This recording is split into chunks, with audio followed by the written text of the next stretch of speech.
आज आपण बनवतोय मस्त चमचमीत झणझणीत अशी काळ्या वाटाण्याची उसळ आणि ते पण कोकणी पद्धतीने बनवतोय। तर बनवायला अगदी सोपी आहे आणि चवीला अप्रतिम लागते।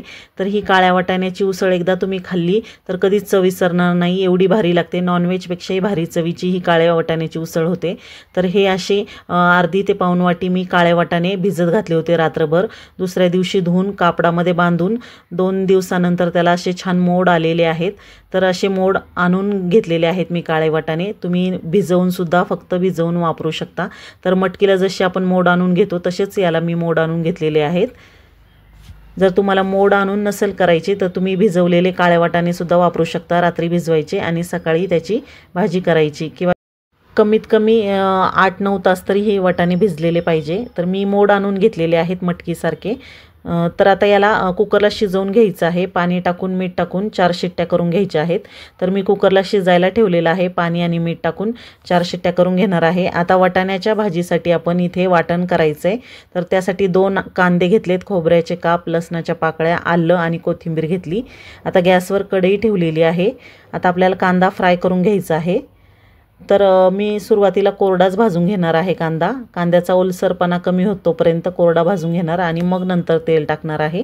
तर इथे 2 कांदे घेतलेले आहेत मी। या भाजीसाठी कांद्याचा वापर भरपूर करायचा, छान होती भाजी।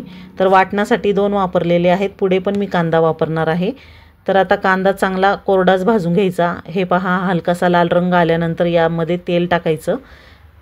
तर आता इथे मी तेल टाकलेलं आहे। आता तेलात कांदा चांगला भाजून घ्यायचा आहे। आता कांदा भाजल्यावर त्यामध्ये खोबरं, लसूण, आलं टाकलेलं आहे। हे सुद्धा चांगलं लाल भाजून घ्यायचं आहे। कांदा खोबरं कच्चं ठेवायचं नाही, चांगलं भाजून घ्यायचं आहे तेलामध्ये। आता हे छान भाजून झालेलं आहे। आता एका प्लेटमध्ये काढून घेत आहे। थंड झाल्यावर आपल्याला वाटून घ्यायचं आहे मिक्सरमध्ये। तर थंड झाल्यावर आपण याचं वाटण करूया। तर मिक्सरच्या भांड्यात मी आता कांदा, खोबरं, लसूण, आलं ते काढून घेतले आणि कोथिंबीर टाकली। पाणी न टाकता याला कोरडंच वाटून घ्यायचे। कांद्याच्या ओलसरपणामध्ये हे चांगलं वाटलं जातं।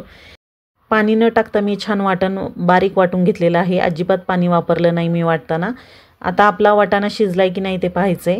तर मी मगाशी लावला होता कुकरला।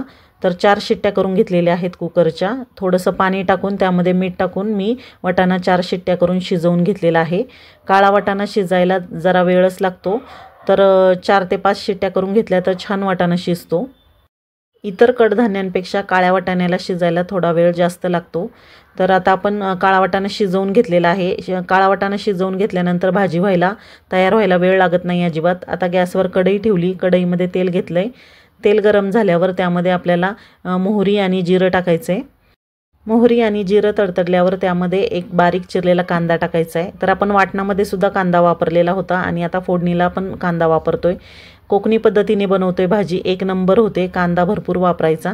तर सुरुवातीला मी वाटणात 2 कांदे वापरले आणि आता बारीक चिरलेला एक कांदा वापरलाय। आता कांदा लालसर झाल्यावर त्यामध्ये वाटलेलं वाटण टाकायचं आहे।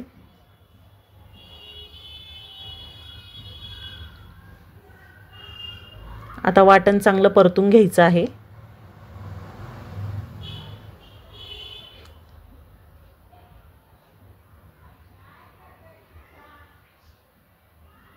आता यामध्ये टोमॅटो टाकायचा आहे। 1 मोठ्या आकाराचा टोमॅटो, पिकलेला टोमॅटो वापरायचा आहे, लाल। आता टोमॅटो चांगला मऊ होतोपर्यंत परतून घ्यायचा आहे। टोमॅटो चांगला मऊ झालाय आणि वाटण पण चांगलं परतून झाले। आता यामध्ये अर्धा ते पाऊण चमचा गरम मसाला आणि 1 चमचा लाल तिखट आणि पाव चमचा हळद टाकलेली आहे। तर आपण कोकणी पद्धतीने बनवतोय, खूप छान होती ही भाजी।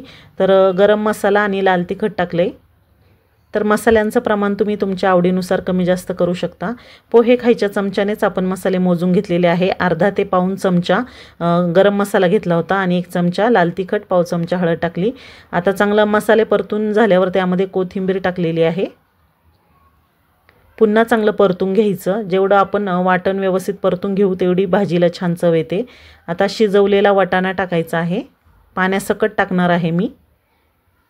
वाटाणा आपण शिजवून घेतलाय। आता या भाजीला अजिबात वेळ लागणार नाही आणि याच्यात आपण दाण्याचा कूट वगैरे, शेंगदाण्याचा कूट वगैरे काही टाकायची गरज नाही पडत, तरी खूप छान घट्ट अशी भाजी तयार होते, घट्ट रस्सा तयार होतो। आता वाटाणा टाकल्यावर सुद्धा व्यवस्थित मिक्स करून घ्यायचे आणि आता याच्यामध्ये पाणी टाकायचे। तर आपल्याला कितपत घट्ट रस्सा पाहिजे किंवा पातळ रस्सा पाहिजे त्यानुसार पाणी टाकायचं। इथे मी गरम पाणी घेतलेलं आहे।